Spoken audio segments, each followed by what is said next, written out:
Salut à tous, c'est Jorodan pour Frandroid.com et alors là maintenant je vais vous montrer comment marche la sortie HDMI. Alors, je vais mettre déjà sur la bonne chaîne de l'écran. Alors donc, j'ai ma tablette, rien de particulier. J'ai un câble qui n'est pas fourni mais que moi j'ai la chance d'avoir. Un câble, hop, micro, non ça ne vaudra pas, si, faire la mise au point, voilà. Un câble micro HDMI qui vient se plugger ici, dans le sens. Et là, normalement, la tablette affiche directement sur la télé. Alors, donc, ce qui est étonnant, c'est que, alors déjà, donc la tablette est en 800 par 1280 et la sortie est en 720p. Donc, il a fallu réduire une partie de l'affichage. Alors, les pertes se sont faites, il me semble, au niveau ici de la barre de notification qui est plus large, et au niveau de l'écran, en bas. Et en haut, il y a une partie qui a disparu. Si on regarde, voilà, ça bouffe, ça mange une partie de la recherche Google. Et pareil, au niveau de la largeur, je pense que c'est du 1200, peut-être pas du 1280. Alors, donc, on se retrouve à avoir des problèmes de focus sur ma caméra, comme d'habitude. Et on se retrouve donc à pouvoir naviguer sur la tablette pour que ça s'affiche à l'écran. Alors, juste un test que j'ai pas fait, non. Du coup, la tablette est bloquée au format paysage. Alors, donc l'écran est vraiment en clone. Alors, si on va chercher dans les documents, alors hop, plus tard, donc il y a une version de la visionneuse Document to Go avec des fichiers de présentation, et donc on peut facilement venir hop, naviguer à l'écran et diffuser l'écran de sa tablette sur l'écran de la télé. Alors c'est pratique dans une présentation par exemple pour aller faire des démonstrations. Donc pareil, la navigation internet marche complètement. C'est vraiment un clone de toute la tablette. C'est pas que certaines applications, comme c'était le cas par exemple sur le XT720 de Motorola. Alors ce qui est intéressant aussi, HDMI oblige, on se retrouve à avoir le son déporté sur la télé. Et donc là forcément, on va se la refaire. Clac. Julien Doré. Ah oui, il faut peut-être que je monte. Non. Ah, il faut peut-être que je mette du son à la télé. Je vais couper le son. Et donc c'est bien la télé qui sort tout le son. Donc l'intérêt, c'est que si vous avez votre télé qui est après sur les enceintes. Bon, moi c'est pas mon cas, j'ai pas de gros kit de son, mais vous pouvez en profiter pour sonoriser dans une soirée votre appartement, votre maison, et Spotify devient par exemple votre ami.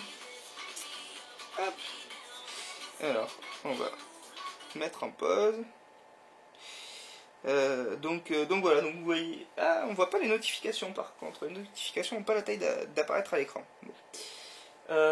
Donc voilà, c'est un peu le petit défaut, c'est ces bandes qui manquent en haut et en bas.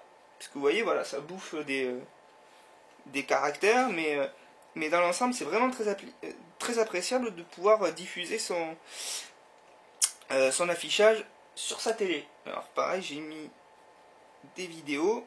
Alors du coup, on voit beaucoup plus les défauts de mes vidéos, parce que c'est des vidéos en quoi où est-ce que je sais plus comment on peut avoir les informations, infos. Non, c'est pendant la vidéo. Hop. Donc c'est des vidéos comment on fait, voilà, en 352p. Donc on voit vite les défauts, mais ça se diffuse vraiment sans problème. Donc là j'utilise l'application Rock Player, et là c'est nickel, c'est affiché à l'écran, il y a les sous-titres qui apparaissent. C'est vraiment, hop, je vais y arriver, très confortable. Voilà, donc un HDMI pas parfaitement utilisé parce que la résolution, hop, ici, et là, de l'écran est pas la même que la résolution de la tablette, mais dans l'ensemble, ça fonctionne bien. Ah tiens, mais je vais vous montrer sur une vidéo YouTube. Ouais. Is.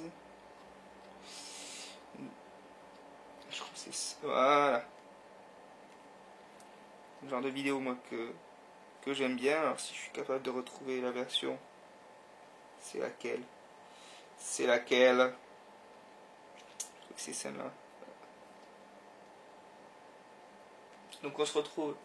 Ah, ouais, alors, je vais avoir encore. J'ai des problèmes de Wi-Fi pour accéder à YouTube. Donc, ça va pas forcément super bien marcher. On va essayer avec une. Ah, voilà, donc vous voyez. Donc, on affiche très bien toutes les informations de YouTube. Et hop, quand je veux passer en plein écran, ça se fait sans problème. Ouh là là, par contre la qualité de la vidéo est tout pourrie, c'est pour ça que j'en voulais une dont je suis sûr qu'elle est en HD. Donc à droite vous voyez, ça nous propose les informations en plus et les commentaires.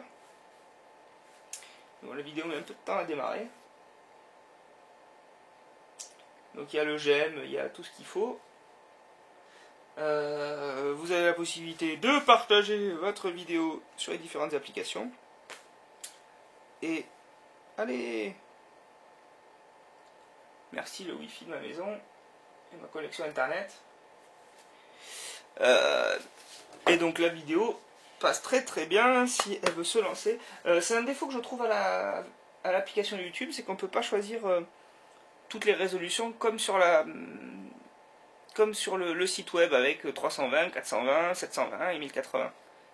Et là on a juste une option de base et une option HD. Alors là l'option HD elle a l'air d'être costaud.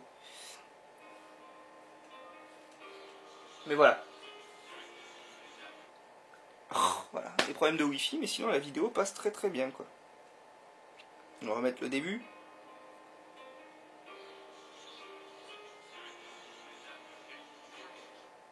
Bon, ça lag, donc ça va pas super bien marcher.